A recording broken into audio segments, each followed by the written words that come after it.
A gente vai recapitular o que aconteceu na semana anterior. A gente falou sobre a diferença entre erro, desvio e heresia. Lembrando que o desvio é aquilo que está extraviado da verdade, deturpado da verdade, e já a heresia é algo que está bem diferente do que é a verdade e chega a ser algo corrompido completamente.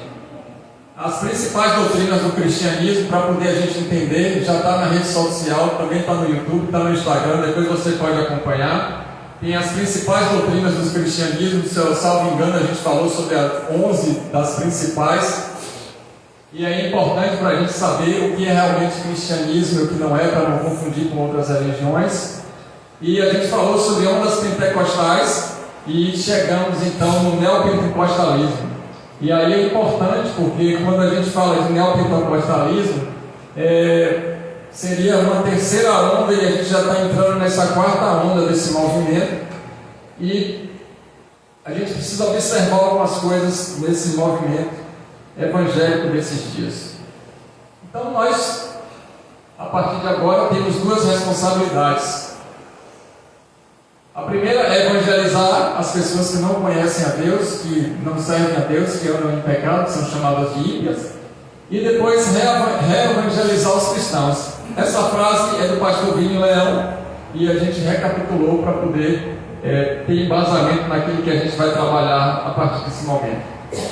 Então é necessário a gente saber identificar o neopentecostalismo, porque há 4 décadas esse movimento ele vem influenciando e se alastrando no Brasil. Então já tem aí 40 anos mais ou menos que esse movimento vem forte no mundo, principalmente no Brasil, e a gente precisa conhecê-lo. O porquê que a gente precisa conhecê-lo? Porque através desse movimento do neopentecostalismo, diversos desvios doutrinários e muitas heresias eles começaram a perpassar, transpassar, começaram a adentrar na igreja verdadeira. Não que seja uma igreja falsa, mas esses ensinos fizeram com que muitos daqueles que estavam seguindo o caminho da verdade se afastassem, se corrompessem da fé por algum motivo. Então, o neopentecostalismo é uma ruptura, uma quebra com a grande tradição cristã. Cada igreja segue a visão ministerial inventada pelos seus próprios líderes, seja no caso o pastor local ou um apóstolo. Então a gente percebe que no movimento neopentecostal, cada igreja local ela tem a sua própria visão e cada um desses da igreja local vão ter doutrinas específicas para aquele lugar. É lógico que a gente daqui a pouco vai ver algo que vai ser em geral para toda essa situação do neopentecostalismo. Porém, dentro de cada lugar que se trabalha com o neopentecostalismo, vão ter doutrinas específicas daquela turma, daquele grupo, daquela comunidade, daquelas pessoas, daqueles que se dizem evangélicos. O neopentecostalismo é uma mistura do pentecostalismo, que a gente vê aí com igrejas antigas e tradicionais. O maior exemplo que a gente viu na semana anterior era a Assembleia de Deus. Pentecostalismo são aquelas igrejas que acreditam, e as pessoas que estão nela, na atuação dos dons espirituais. Então eles professam muito a fé relacionada com essa atividade dos dons espirituais, principalmente de falar em línguas. Então o neopentecostalismo vai ser a mistura desse pentecostalismo, porque ele surge a partir dessas igrejas pentecostais, como no caso Quadrangular, Assembleia de Deus, Deus é Amor, e mistura uma espiritualidade oriental, pega alguns ensinamentos e filosofias de religiões orientais e o movimento do novo pensamento, liberalismo religioso, pode tudo, pode envolver pensamentos humanos, pode trazer questões culturais dentro de uma sociedade. Então a gente percebe que o neopentecostalismo ele vai misturar algumas crenças dentro de uma única crença chamada neopentecostal. O neopentecostalismo ele também vai ignorar a mensagem do Evangelho. Qual é a mensagem do Evangelho?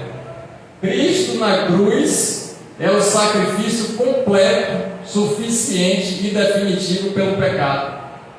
E vai se apresentar então o neopentecostalismo de forma sincrética, vai misturar as crenças de outras religiões e não firmando que Cristo é suficiente. Vai precisar sempre se fazer algo para acrescentar na suficiência de Cristo. E então ele também vai estar muito parecido com religiões de matrizes africanas. A gente vai perceber que eles têm alguns sons, instrumentos, maneiras de dançar, falar e se comportar no culto como se fosse uma outra matriz religiosa que não a cristã. Em seu universo místico, o neopentecostalismo também vai trabalhar com rituais. Eles vão trabalhar com muitos rituais, vão ter que fazer alguns tipos de cerimônias, alguns tipos de coisas no culto para que possa estar prevalecendo, estar valendo aquilo que eles acreditam. Então vai estar muito místico, vão enxergar muitas coisas no sobrenatural, vai trabalhar muito com essas questões sobrenaturais, de visões de anjos, de coisas acontecendo, e de movimentos e um ritmo para que isso aconteça. E eles vão adicionar, além de tudo isso, também elementos da religião judaica. Então você vai ver ali elementos, objetos no culto que é de uma outra religião. Vai se pregar também muito o Antigo Testamento e eles vão misturar roupas de religiões afrodescendentes com roupas da religião judaica. Então você pode encontrar aí instrumentos musicais, inclusive dos judeus. Você pode encontrar vestimentas dos judeus, como taliche, kippá, roupas também relacionadas com as matrizes africanas, e vão ter músicas mescladas, tanto de um grupo quanto de outro. Então vai misturar aí alguns tipos de religião: a religião judaica, a religião espírita e outras religiões orientais. E vão ter processos mágicos de acontecimento. Pega a pedra, coloca a fitinha, segura o sal, receba alguma coisa, leve para casa outra, guarde algum amuleto. Eles vão trabalhar com magia e coisas relacionadas com religiões ou crenças indígenas, que aí são xamânicas. Então pode acontecer algumas coisas que relacionam todo esse envolvimento e essa junção de religiões, ok? E aí vai ser considerado, estudando sobre teologia, estudando sobre essas coisas históricas, a gente percebe que a gente vai entender que é necessário ficar muito atento com essas coisas para que a gente, a partir disso, não se desvie, não se extravie ou não deturpe a palavra de Deus, para poder agregarmos coisas que estão acontecendo por aí afora, nesse mundo, como se fosse a religião cristã que a gente serve, que a gente professa. Então é necessário que a gente fique atento para que o cristianismo ele não esteja desviado daquilo que é Bíblia, daquilo que tem os ensinamentos das Escrituras Sagradas. E é claro que a manutenção desses desvios doutrinários vai se estabelecer ou se criar coisas que não estão nas Escrituras Sagradas. Aí que é o problema, porque vem algo que não é de Deus e se transforma em heresia. Algo que não está na palavra e pode ser tomado como verdade para ser acrescentado, inclusive no processo de salvação. Cristo é suficiente. O que a Bíblia está escrito é a verdade, é a palavra de Deus, e é através dela que a gente aprende os ensinamentos para poder cultuar ao Deus que a gente acredita. Glória ao Senhor por isso. O neopentecostalismo também, ele é repleto de falsas doutrinas, que não possuem respaldo em mais de 2000 anos de cristianismo. Então, desde que o cristianismo nasceu ali em Atos dos Apóstolos, e a primeira igreja foi formada com os irmãos, no sentido de eles estarem juntos, repartindo o pão na comunhão, e depois do tempo da história da igreja, em seguir a doutrina dos profetas e dos apóstolos, no decorrer desses tempos e chegando para os nossos dias de hoje, de 40 anos para cá, mais especificamente, que ali vai falar que nesses 100 próximos anos que se mescla, se mistura, se acrescenta coisas que não estavam nas escrituras sagradas, mas para nós que estamos aqui visualizando tudo isso no Brasil, de 40 anos para cá, adentra muito forte essa cultura no meio evangélico, e esses extravios daquilo que é o ensinamento bíblico se torna muito forte, ok? Então, de mais de 2000 anos de cristianismo, a gente percebe que não existia essas coisas até a invenção delas, ou a criação delas, ou a junção dessas situações com outras religiões, com outro tipo de fé, para que se pudesse estar funcionando esse tipo de movimento chamado neopentecostal. A gente tem o movimento tradicional das igrejas antigas que professam a fé evangélica, aí adentra os dons espirituais, aqueles que acreditam nos dons espirituais, o movimento pentecostal, e aí a gente vai passar a primeira e segunda onda pentecostal, que é o que já vai adentrando na terceira, que é neopentecostal, e a gente está chegando na quarta onda, e ela já tem o nome de desigrejados, tá certo? Pelos estudos, dá 12 milhões mais ou menos de pessoas que estão desigrejadas hoje. Elas professam a fé, mas elas não estão em lugar nenhum, não congregam em lugar nenhum, não estão sob a autoridade de ninguém, e elas são a igreja paralela evangélica, que surgiu da grande maioria das vezes, desse grupo neopentecostal. Estão com alguma situação, com a fogo, e agora eles estão afastados. Então a gente precisa conhecer todas essas coisas para a gente poder ser um instrumento de bênção na vida delas, para, quem sabe, Deus nos usar para resgatá-las, e também para poder mostrar qual é a verdade para aqueles que estão andando em desvios doutrinários, possam voltar à fé genuína e continuar professando aquilo que Deus quer, que é a verdade das Escrituras. Como quinto ponto, a gente percebe que o neopentecostalismo uma das suas principais falsas doutrinas é a teologia da prosperidade.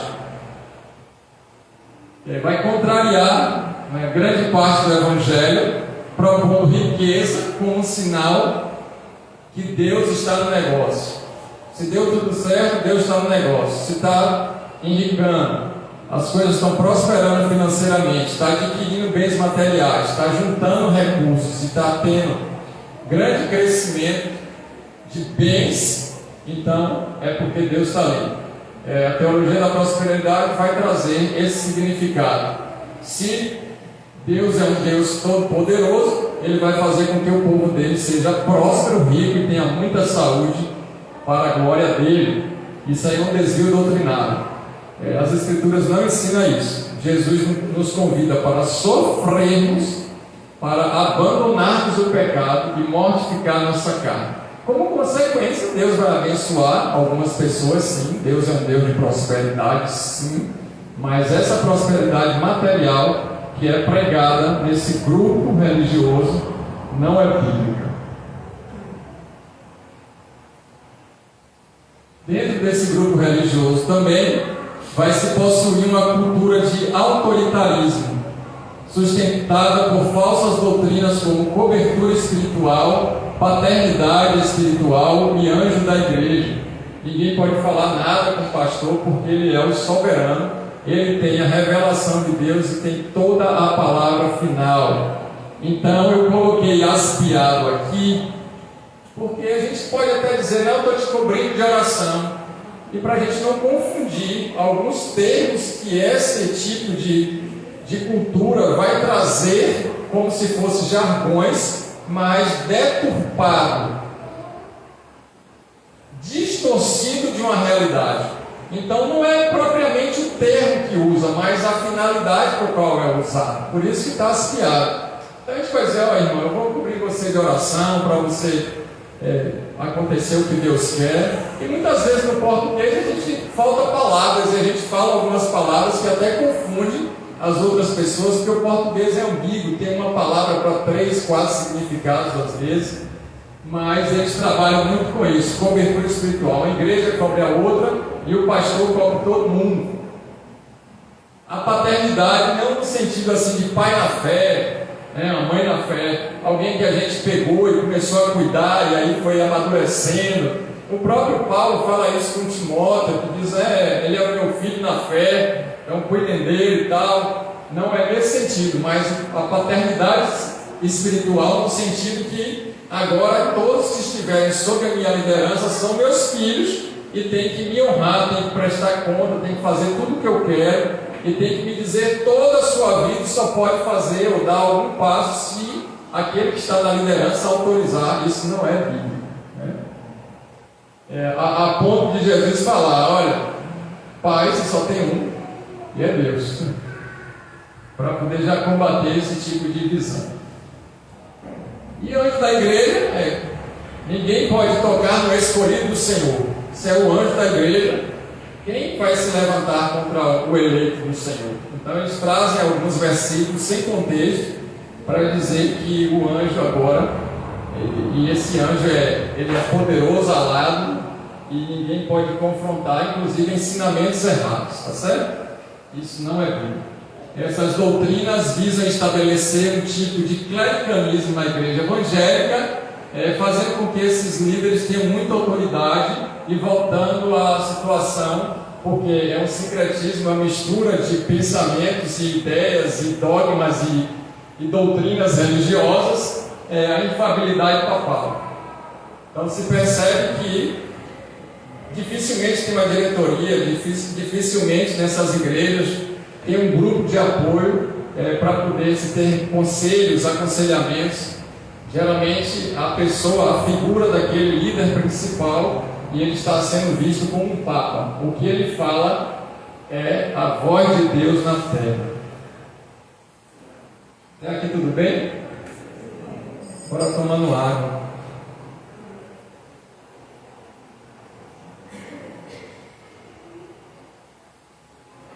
Se eu estiver falando rápido, você levanta a mão e diz, devagar aí, pastor. Que a finalidade é a gente aprender, não é a gente exaurir todo o assunto, porque se a gente fosse estudar isso, todos os dias iam coisas novas.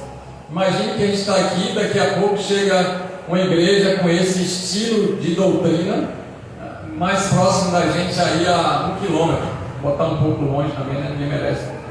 E aí imagine que lá pode estar acontecendo coisas que não estão aqui, porque já é uma nova invenção. Então cada dia é uma falsificação do evangelho em cada localidade. Ensinam falsas doutrinas da lealdade tóxica, honrar o líder. Na realidade eles trabalham com bajulação, com a palavra honra. Então um quesito de desonra, de fazer alguma coisa para aquele líder principal, seria algo assim para ser excomungado. Ele vai ser abandonado, expulso do ambiente que ele tiver, perseguido e mal falado.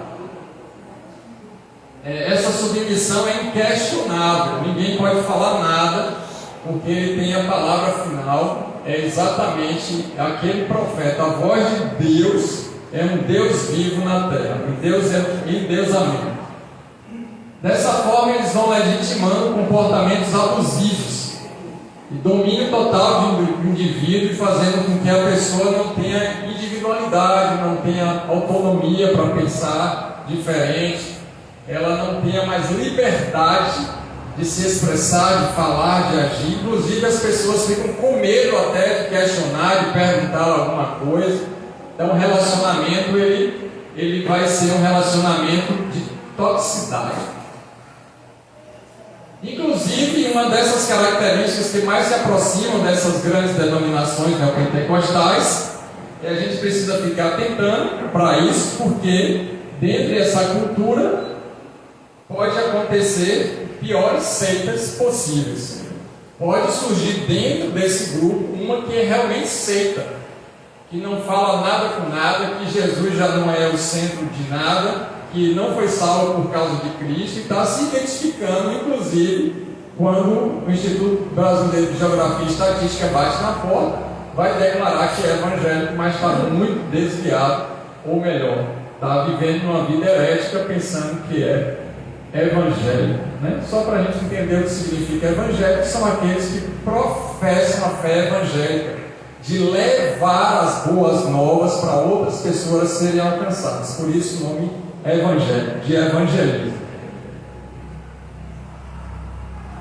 Também dentro dessas questões de neopentecostalismo, a gente vai perceber que tem presença de falsas doutrinas, e eu listei algumas aqui para vocês, que são as que mais acontecem. É como eu falei, pode ser que tenha lugares que não tenham todas essas, mas a base do entendimento doutrinário falso está aqui. Vai ter aí pelo menos a metade delas ou todas. Primeiro, confissão positiva. Fica repetindo jargões ou palavras de sorte e de vitória para que as coisas aconteçam. Deus é contigo, já deu tudo certo, vai que é sua, a vitória é certa.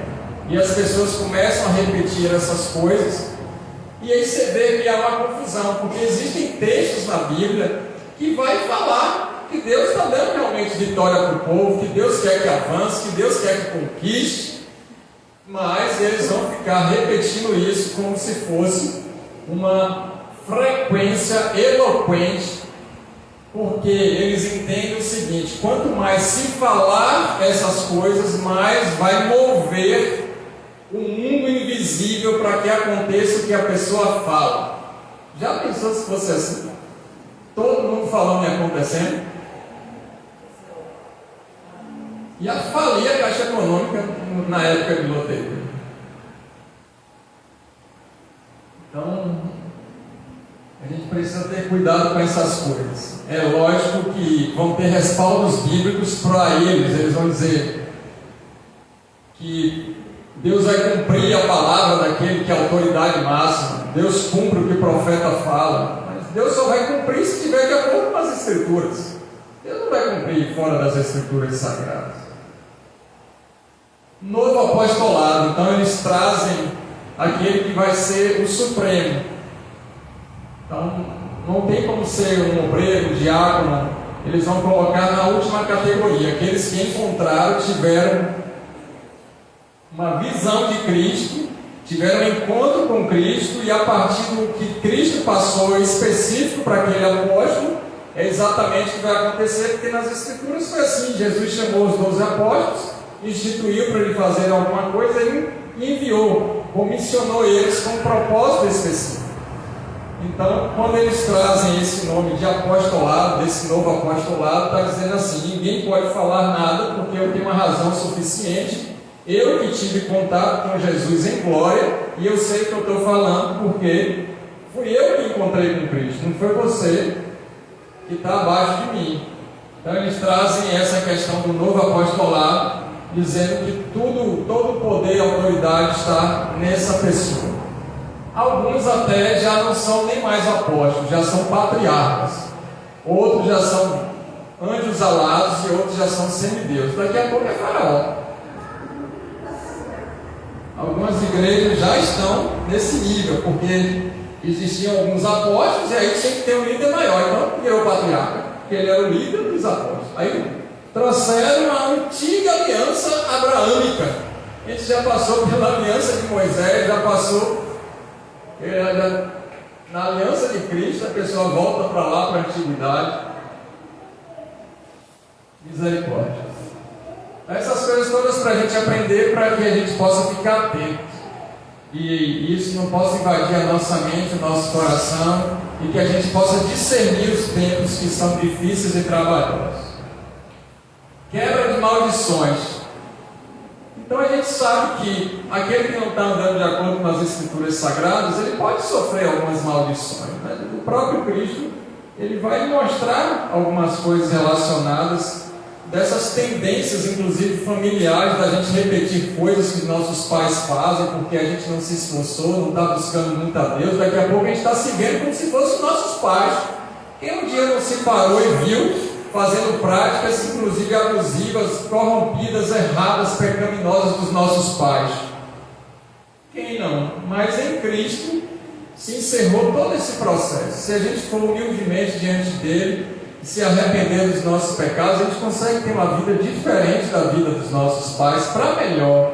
Isso é uma vida geracional. E aí eles ficam trazendo quebras de maldições, e a gente aí, eu quero fazer uma pausa, porque como o neopentecostalismo ele surge na nossa cidade, principalmente a partir de 1998, e ela chega aí no Brasil há mais de 40 anos, no ano de 2000 exatamente, já tinha esse movimento muito forte aqui na Bahia, principalmente na cidade que a gente está falando para vocês, de Feira de Santana. Então imagine quem nasceu no Evangelho de 2000 para cá, tem 23 anos ou 25 anos de convertido, talvez não tenha conhecido outro Evangelho que não esse. Um Evangelho de falsas doutrinas e mesclado com as verdades bíblicas. Tá certo? Alguns até tentando entender que não está professando uma fé herética. E essa quebra de maldições, quem não fez quebra de maldições de 25 anos para cá, né? Orando por coisas que já tinham acontecido. Deus permitiu tudo aquilo, eu acredito, para que a gente pudesse amadurecer na fé. E muitas pessoas foram libertas, inclusive eu. Nasci na igreja neopentecostal, mas logo que as escrituras começaram a ficar claras para mim, eu ia comparando as práticas com as escrituras e percebia que não estava de acordo. E aí eu só tinha duas escolhas: ou permanecer fechando minha Bíblia, ou sair abrindo minha Bíblia.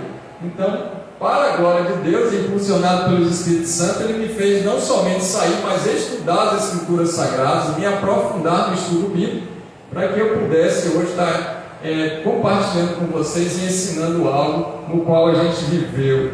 Deus vai usar todas as coisas. Quando a gente está menino, Deus trata a gente como criança, mas chegou um tempo que Deus quer que a gente não seja mais criança levado por qualquer vento de doutrina. Ele quer que a gente seja maduro na fé e que essas coisas velhas ficaram para trás. Amém? E aí você não vai ficar confessando pecado que já está perdoado, quebrando pecado do tataravô. O que o filho fez, o pai não responde. O que a mãe fez, a filha não responde. Cada um vai prestar conta a Deus dos seus próprios pecados, da sua própria vida, tá certo? E aí eles têm esse falso ensinamento de vai quebrando. E aí hoje vai ser o culto da quebra de maldições. E aí vai nomeando os nomes dos cultos: culto de libertação, culto de cura, culto de não sei o que, culto de não sei o que lá, tudo envolvido com essas falsas doutrinas. Porque isso vai manter as pessoas cativas e presas e dependentes daquele que está no trono superior de comando, né? Então, sempre vai ter esses movimentos para acontecer isso.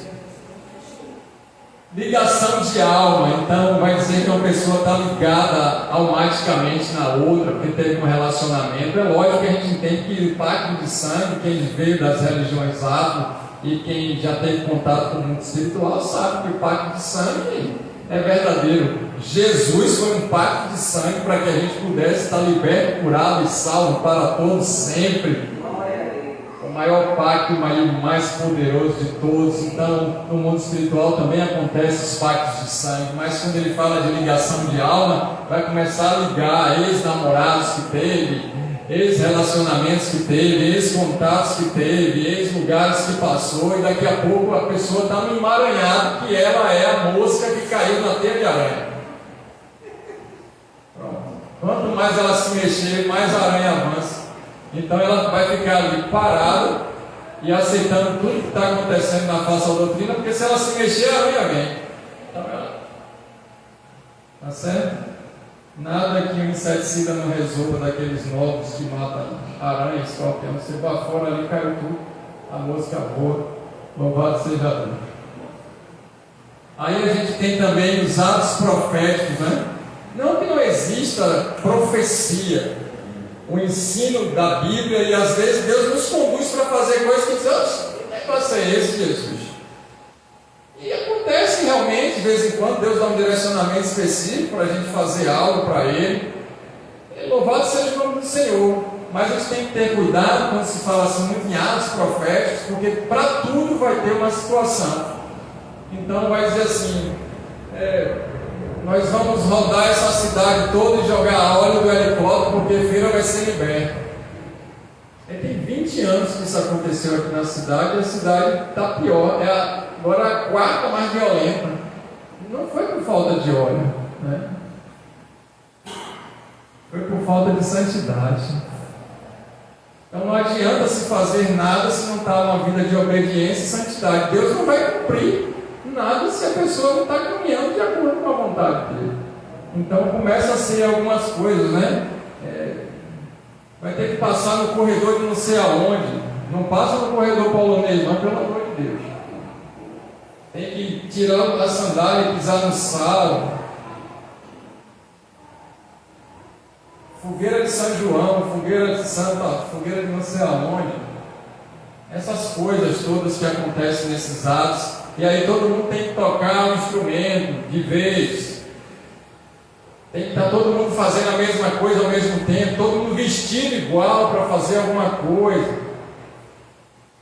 Então, são isso que... E essas coisas moveriam a vontade de Deus, e Deus olha e diz: eles estão todos assim arrumados, e nesse exato momento estão gritando e falando a mesma coisa. Pronto, derrubei a muralha. Aí traz aquelas analogias, né, aquelas coisas relacionadas que o povo todo arrojeou Jericó e gritou e Deus deu sinal, mas tudo fora de contexto, não tem nada relacionado com o Novo Testamento, né? Aí a gente vai para as práticas judaizantes, e aí se tem, e é bênção viajar assim para Israel, conhecer a cidade que Jesus nasceu, que morreu.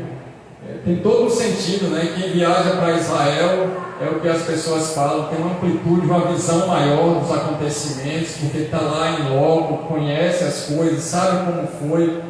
Lendo a Bíblia sem estar em Israel, o pessoal diz que é preto e branco, mas lendo a Bíblia em Israel é colorido. É isso que eles falam muito, e realmente é verdade, sim. Agora, a gente não precisa trazer as práticas da religião judaica para o cristianismo. O próprio Paulo combate isso, né? Não tem ninguém mais circuncidado hoje em dia. Então tem coisas que são para a religião judaica que não convém mais para a religião cristã, né? Jesus, ele encerra isso na lei mosaica. Ele acaba definitivamente cumprindo toda a lei, para que a gente não precisasse ficar repetindo essas coisas. E tem muitas práticas judaicas, né, judaizantes. Então, a pessoa vai colocar ali aquele talicho, o líder, e ele coloca um quipá na cabeça, se esconde, toca o shofar e apaga as luzes. Quando acender, aí o mistério começou, as revelações, as coisas, porque criou um ambiente propício para acontecer algo, e se não for dessa maneira, ele não acontece e tal.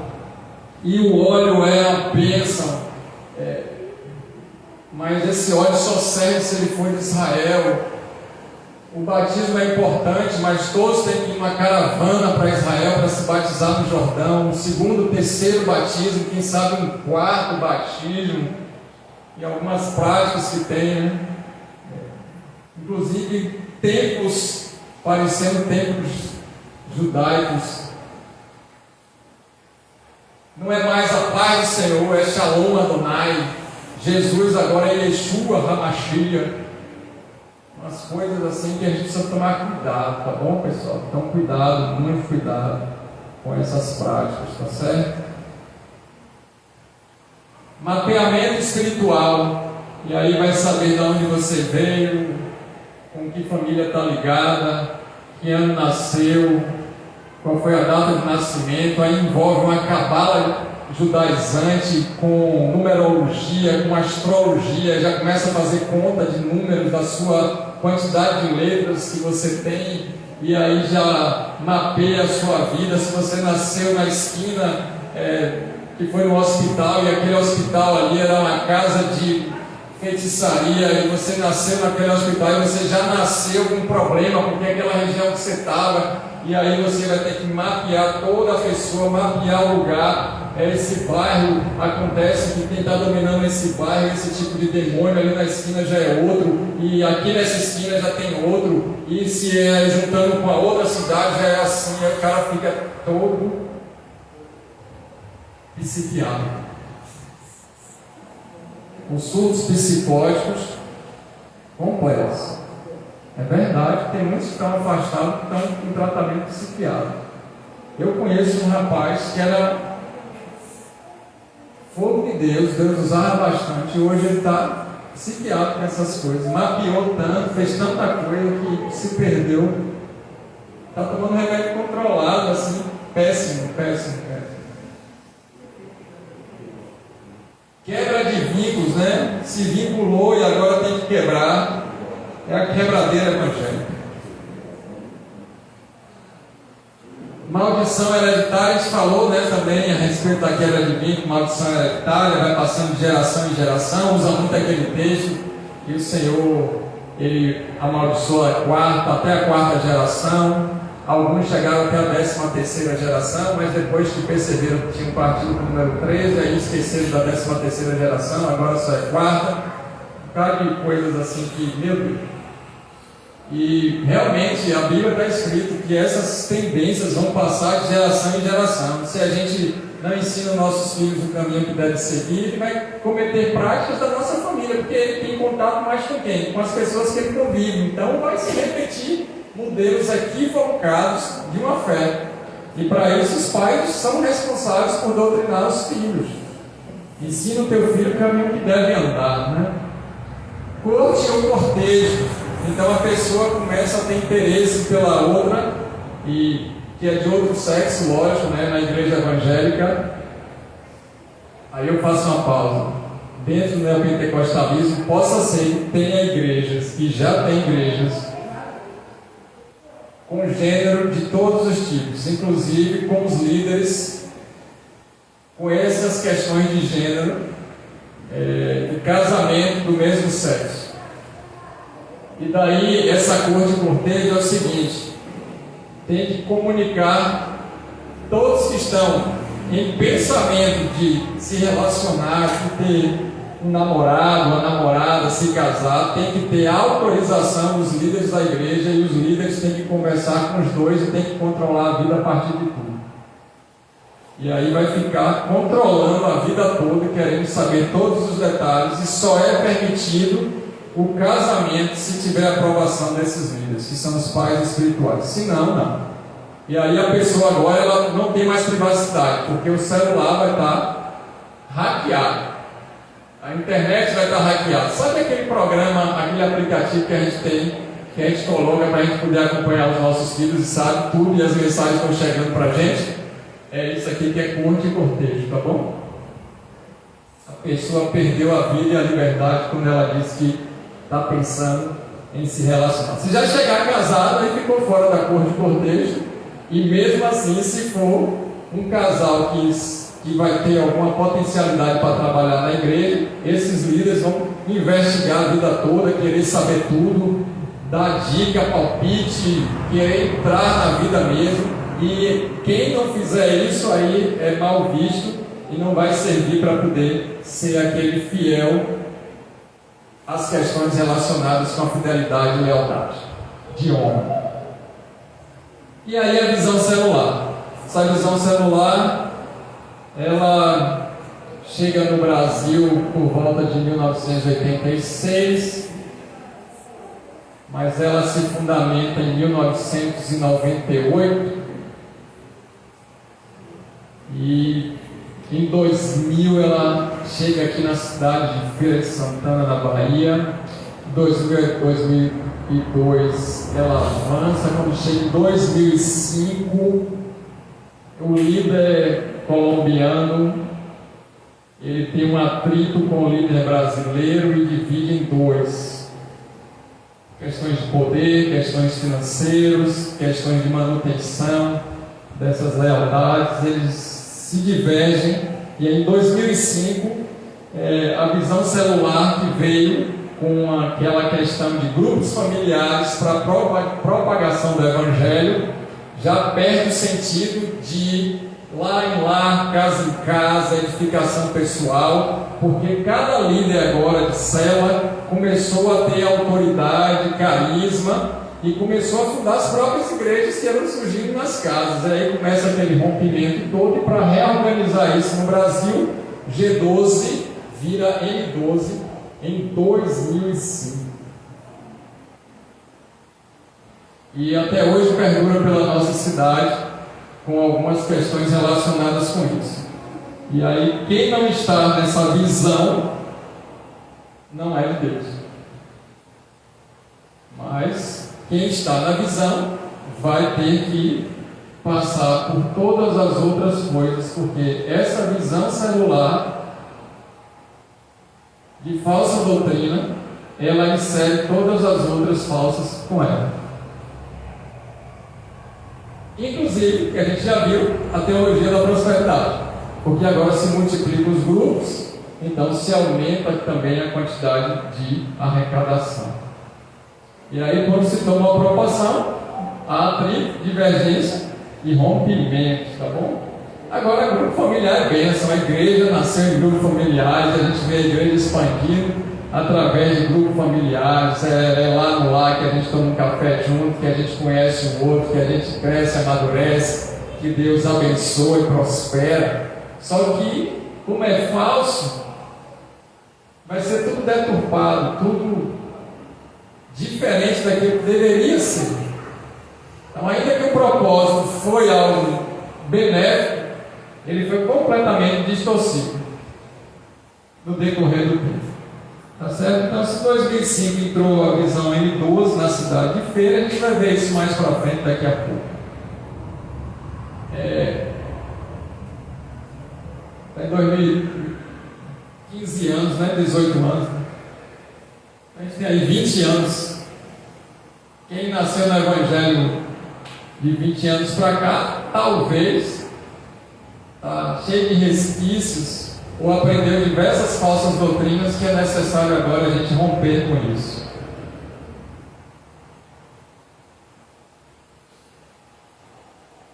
E aí eu trago aqui a questão da história de Flor de Lis, né? Para quem não conhece, ou está escancarado aí na rede social, como estava a igreja evangélica brasileira, principalmente relacionada com o neopentecostalismo.